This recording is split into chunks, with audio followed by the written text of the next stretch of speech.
Healthy জিনিস খেতে চাও বা হেলদি আইটেম খেতে চাও, তাহলে 2 মিনিটসে বানিয়ে নাও steam chicken, healthy steam chicken.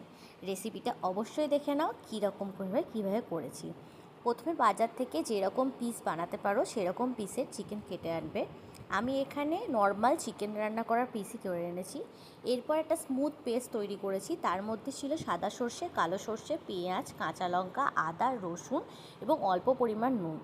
সেই পেস্টটা দিয়েই ভালো করে চিকেনগুলোকে ম্যারিনেশন করে রেখেছি এবং তার মধ্যে দিয়ে দিয়েছি অল্প পরিমাণ লেবুর রস। তোমরা যতক্ষণ ম্যারিনেশন করতে পারবে ততক্ষণই বেটার। আমি এখানে 10 মিনিটস রেখেছি, তাতে কোনো অসুবিধা হয়নি। এরপর বাড়িতে ফয়েল পেপার থাকলে খুব ভালো। আমার বাড়িতে যেহেতু ফয়েল পেপার ছিল না, সেই জন্য আমি এখানে কলা পাতা ইউজ করেছি। প্রথমে কলা পাতাগুলোকে ভালো করে ধুয়ে কড়াইয়ের মধ্যে সেঁকে নিয়েছি এবং তার মধ্যে তেল ব্রাশ করেছি। তেল ব্রাশ করা হয়ে গেলে তার মধ্যে দিয়ে দিয়েছি ম্যারিনেশন করা চিকেনগুলো এবং অল্প পরিমাণ ওই চিকেনের ওই ম্যারিনেশনের গ্রেভিটা, এবং তার মধ্যে দিয়ে দিয়েছি কাঁচা কুচনো পেঁয়াজ আর একটা লঙ্কা এবং অল্প পরিমাণ সর্ষের তেল। যেহেতু এখানে খুব একটা তেল লাগে না, তাই তেলটা কম ইউজ করাই ভালো। তোমরা ইচ্ছা হলে দিতে পারো, না হলেও অসুবিধা নেই। এরপর ভালো করে কলা পাতাটাকে সুতো দিয়ে ভালো করে বেঁধে নিয়েছি। এরপর করা হচ্ছে স্টিমের পালা।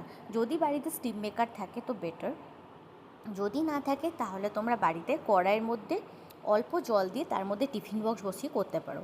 আমার বাড়িতে যেহেতু স্টিম মেকার ছিল, তো সেই জন্য আমি নিচে জল দিয়ে ওপরে স্টিম মেকারের ওপরে দিয়ে দিয়েছি কলা পাতাগুলো। এরপর মোটামুটি আমি 20 মিনিটস ওয়েট করেছি। তোমরা ইচ্ছা করলে 10 মিনিটস 15 মিনিটসের মধ্যেও হয়ে যায়। তো সেখানে তোমাকে সিমে আঁচটা করতে হবে, তো আঁচটা বেশি সিমে করলে বেশি বেটার। এরপর রেডি একদম সুন্দরভাবে হেলদি স্টিম চিকেন। যদি ভালো লাগে অবশ্যই চ্যানেলটিকে লাইক ও সাবস্ক্রাইব করে দিও। টাটা বন্ধুরা।